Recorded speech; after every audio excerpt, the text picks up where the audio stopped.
আসসালামু আলাইকুম। কি অবস্থা সকলের? আশা করি সকলে অনেক ভালো আছো। তো আজকে ২০১৮ সালের বাকি যে প্রশ্নগুলো আছে ট্রান্সফরমেশন অফ সেন্টেন্সের, সেগুলো আমরা সমাধান করব। তো চলো দেখি। প্রথম যে সেন্টেন্সটা রয়েছে সেটি হচ্ছে he came to a house and asked for something to eat. তো এই সেন্টেন্সটাকে আমাদের সিম্পল সেন্টেন্সে রূপান্তর করতে হবে।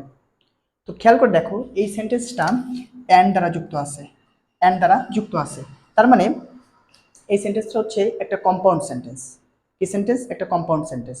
তো এই কম্পাউন্ড সেন্টেন্সটাকে সিম্পল সেন্টেন্সে রূপান্তর করব। তো সিম্পল সেন্টেন্সে রূপান্তর করার ক্ষেত্রে আমরা জানি ওই সেন্টেন্সটাতে শুধুমাত্র একটা সাবজেক্ট এবং একটা মাত্র ফাইনাইট ভার্ব থাকবে। কি বললাম? সিম্পল সেন্টেন্সে একটা মাত্র সাবজেক্ট এবং একটা মাত্র ফাইনাইট ভার্ব থাকবে। তো এই বাক্যটার ক্ষেত্রে আমরা খেয়াল করে দেখি, এখানে আমাদের সাবজেক্ট আছে, প্রথমটা হচ্ছে হি, দ্বিতীয়টা ফাইনাইট ভার্ব রয়েছে হচ্ছে কেম, পরবর্তীতে আমাদের এইখানে অ্যান্ড এর পরবর্তীতে রয়েছে আস্কড, এখানে এই একটা ফাইনাইট ভার্ব, এইটা হচ্ছে ২ নাম্বার, এখানে হচ্ছে ১ নাম্বার, এবং আমরা খেয়াল করে দেখতেছি এখানে আমাদের সাবজেক্ট আছে একটা, এই ১ নাম্বার সাবজেক্ট। কিন্তু একটা জিনিস খেয়াল করে দেখি, এই এক সাবজেক্টটাই কিন্তু এই পরবর্তী অংশের জন্য প্রযোজ্য হবে। তো এই সেন্টেন্সটাকে কিভাবে সিম্পল সেন্টেন্সে রূপান্তর করব? তো বাক্যে যদি দুইটা অংশ থাকে, যে দুইটা অংশের সাবজেক্ট একজনের মাধ্যমে সম্পন্ন হচ্ছে, সাবজেক্টটা, সেই ক্ষেত্রে আমরা যদি এটাকে সিম্পল সেন্টেন্স রূপান্তর করতে চাই, তাহলে প্রথম যেই ভার্বটা রয়েছে কাম, সেটার সাথে আমরা আইএনজি যুক্ত করে দেব। কি করব? সেটার সাথে আইএনজি যুক্ত করে দেব। Coming to a house, comma, এই অ্যান্ড উঠে যাবে, সাবজেক্ট হি এখানে চলে আসবে, he asked for something to eat.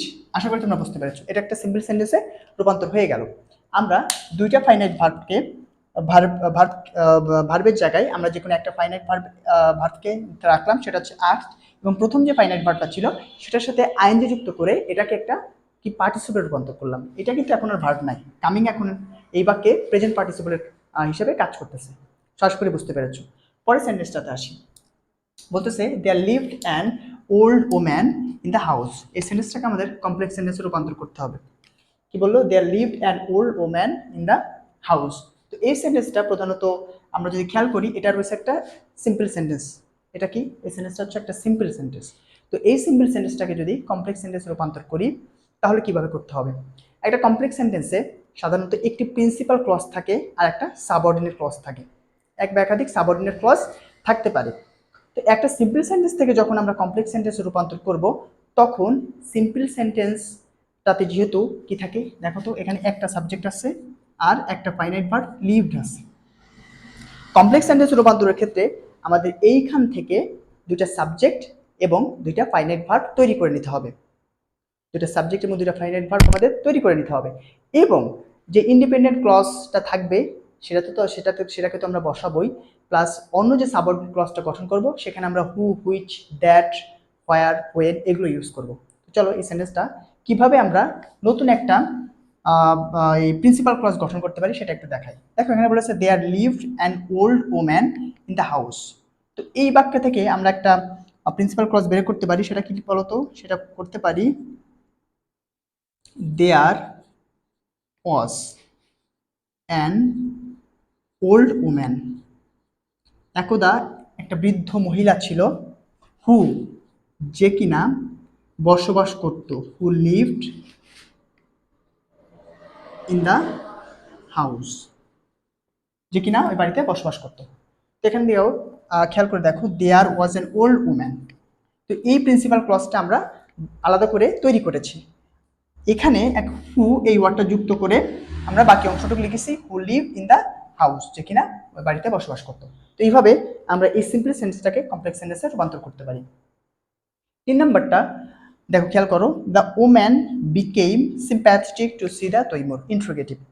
তো ইন্ট্রোগেটিভ সেন্টেন্সে রূপান্তরের নিয়মটা আমরা জানি যে বাক্যের মধ্যে যদি কোনো অক্সিলারি ভার্ব থাকে, সেই অক্সিলারি ভার্বের সাথে নট যুক্ত করে আমরা বাক্যের প্রথমে নিয়ে আসি। কিন্তু একটা জিনিস খেয়াল করে দেখো, এখানে এই বাক্যে কি কোনো অক্সিলারি ভার্ব আছে? নাই। এই বাক্যে এই যে বিকেম, যে বিকেমটা খেয়াল করতেছি, এই বিকেমটা হচ্ছে মেইন ভার্ব। এই বাক্যে বিকেমটা কি? Main verb. এবং আরও একটা জিনিস খেয়াল করতেছি, এই মেইন ভার্বটা ভার্বের ২ নম্বর রূপে আছে।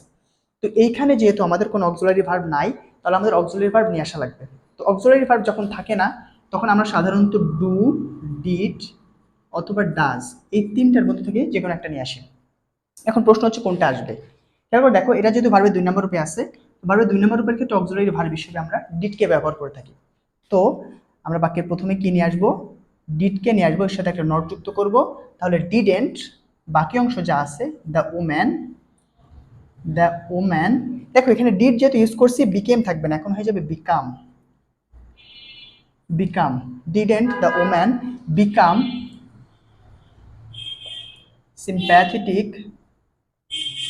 sympathetic to see Taimur. আশা করি তোমরা বুঝতে পেরেছো। এখানে উল্লেখ্য একটা বিষয় মনে রাখতে হবে, সেটা হচ্ছে ইন্ট্রোগেটিভ সেন্টেন্সের মধ্যে যদি ইন্ট্রোগেটিভ না, যে সেন্টেন্সটা আমাদের দেওয়া আছে এই সেন্টেন্সটার মধ্যে যদি কোনো নেগেটিভ সেন্স থাকে তাহলে কিন্তু এই আমরা যখন ইন্ট্রোগেটিভ করবো তখন অক্সিলারি ভার্বের সাথে আমাদের নট যুক্ত করার প্রয়োজন নাই। বাট যেহেতু এই সেন্টেন্সের মধ্যে কোনো নেগেটিভ সেন্স নাই বা কোনো নেগেটিভ ওয়ার্ডও নাই, সেক্ষেত্রে আমরা এখানে নটটাকে ইউজ করব। এবং বাক্য শেষ করার পর লাস্টে অবশ্যই আমাদের একটা প্রশ্নবোধক চিহ্ন ব্যবহার করতে হবে, না হলে কিন্তু এই সেন্টেন্সটা ভুল হিসেবে প্রমাণিত হবে। আচ্ছা, এরপরের যে সেন্টেন্সটা রয়েছে সেটা হচ্ছে the food was very hot. এই সেন্টেন্সটাকে আমাদের এক্সক্লামেটরি সেন্টেন্সে রূপান্তর করতে হবে। এক্সক্লামেটরি সেন্টেন্স বলতে কি বোঝায়? এক্সক্লামেটরি সেন্টেন্স দ্বারা বিস্ময় প্রকাশ করাকে বোঝায়।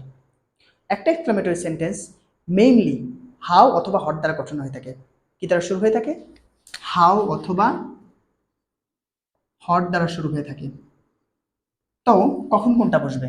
যদি বাক্যের মধ্যে এ থাকে তাহলে সেক্ষেত্রে আমরা হট ব্যবহার করব, বাক্যের মধ্যে যদি এ না থাকে তাহলে আমরা হাউ ব্যবহার করব।